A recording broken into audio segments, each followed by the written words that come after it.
Most novels include some amount of flashbacks to provide more context for what happened in the characters' lives prior to the start of the story. If done right, a flashback can make your story much richer, your characters more complex, and make your reader ultimately care about what will happen to them that much more. However, if done poorly, flashbacks can really turn the reader off, so you want to make sure that they are done right. Today, I'm going to go over my top do's and don'ts for how to write effective flashbacks to help you ensure that all of the flashbacks in your story add to it and enhance the story rather than detract from it. If you are currently working on a novel, I recommend subscribing to my channel. Every week, I either post a video with tactical writing tips like this one, or I talk about the publishing industry and how you can go about getting your book on the shelves,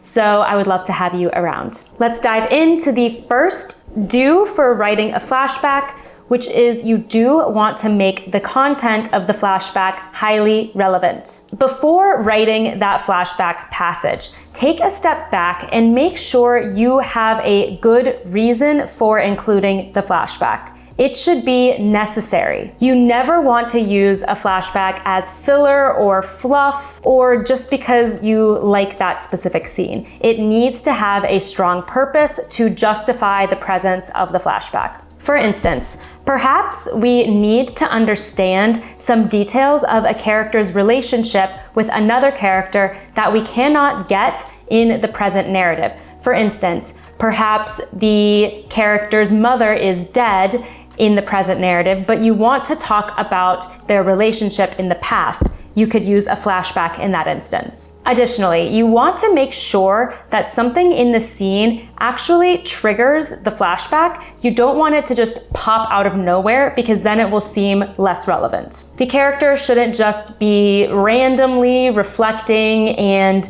randomly think about this specific memory. There should be a clear reason for them to think about it and a reason why the flashback is pertinent to the story at this particular moment. So you might have the character hear or see or even smell something in the present scene that then jogs their memory back to a particular moment that is important to the story. That way, it will be clear to the reader how the flashback scene actually relates to what the character is experiencing in the present day. For example, perhaps your character could be out and about and someone calls them by a nickname that only their late mother called them by, and therefore that would be a nice transition into the scene of the character describing a memory with their late mother that shows us something important about that relationship. My first don't for writing a flashback is don't linger too long. This is critical for writing effective flashbacks. The reason why flashbacks get a bad rep is because they can detract from the urgency, the sense of momentum, and the strong pacing that you have built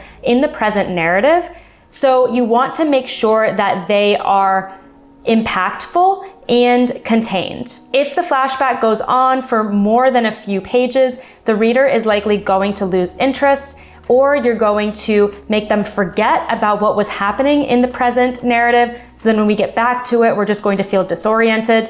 And that is what happens when a flashback goes wrong. So make sure that there is no extraneous material in the flashback and that it is as short as possible. You don't want to include any unnecessary details in the flashback that ultimately aren't relevant to what you are trying to convey in the flashback. For instance, don't spend any time describing what the characters were wearing if that is actually not critical to the point you are trying to make in the flashback. Flashbacks should be hyper-focused, even more focused than each scene you are crafting in the present narrative, because you have to pretty much justify every word in the flashback. If you do feel like you need to show a longer flashback passage, consider potentially breaking it up into multiple segments so that we get a little taste of the flashback at this moment, and then we continue on with the present narrative for a bit, and then we get a little bit more of that flashback later on. That can be an effective technique if you need to show the reader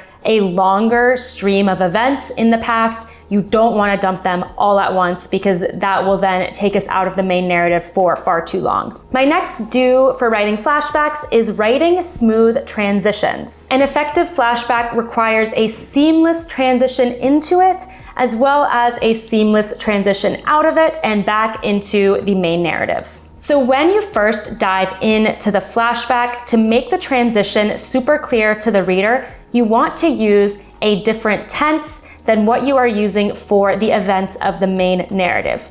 Most stories are written in the simple past tense, so in that case, you will be writing the flashback in the past perfect tense so that you can register the difference to the reader between what is happening in the distant past, which is the flashback, versus the simple past, which is actually the present narrative. I go over this particular issue in my video on common amateur writing mistakes, so check that out for a specific example of past perfect versus simple past. So then once you are in the flashback, writing in that different tense, how do you transition back out of it? You want to reorient the reader in the present scene wherever the character was before we dove into the flashback. So make sure to use some kind of signaling device that brings us back into the present. That could be having another character in the scene say something to the character who is having the flashback, and then that brings us back into the present. Or the character who is having the flashback could see or hear or notice something in their present scene that then brings them back out of the flashback and allows us to continue with the present action. Just make sure that this isn't too abrupt and that you have tied up your flashback neatly before jolting the reader back into the present scene.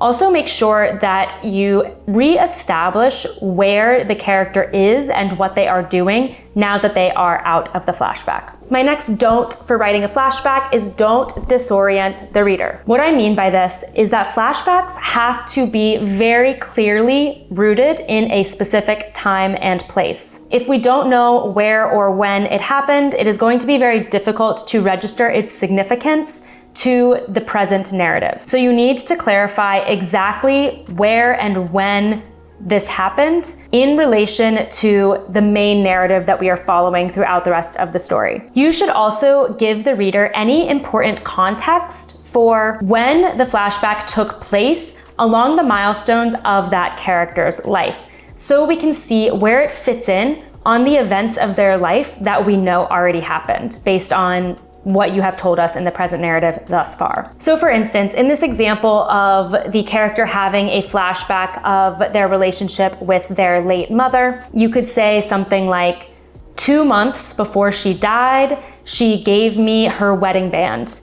I was 14 at the time and still living in the Atlanta suburbs. We're getting a lot of great information in those sentences. First, we know that the mother gave the narrator the wedding band 2 months before she died. So this significant event in the character's life of the mother dying, this happened 2 months prior. So we can immediately register the timeline of events and the significance of this moment.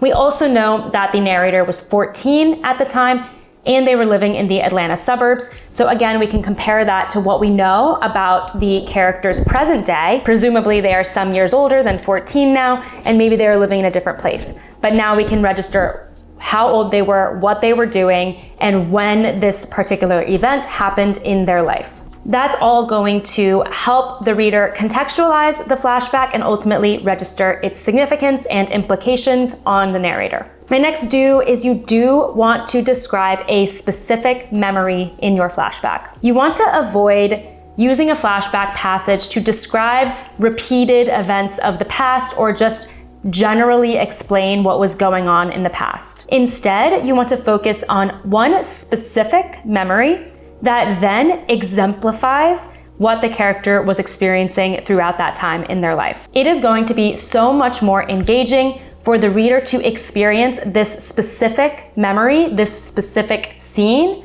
that you are showing us, versus you just telling us this general description or expository information about their past. For instance, instead of saying something more general like, when I was in high school, every week my father would come home drunk and scream at my mom. You should describe a specific instance where the narrator's father came home drunk and screamed at their mom. And then you can explain that instances like this continue to happen once a week. That way, the reader is going to register the emotional impact of that type of incident because you're going to be able to describe it in more specificity and detail by getting in depth with that one scene versus just giving us a general overview of how this event would continue to happen over time. My final don't for writing flashbacks is don't misplace the flashback passage. One of the biggest keys for writing effective flashbacks is to place it right. If the flashback is misplaced, then the reader is likely either going to skip over it or they're going to forget what is going on in the present narrative. Typically, you don't want to include a substantial flashback passage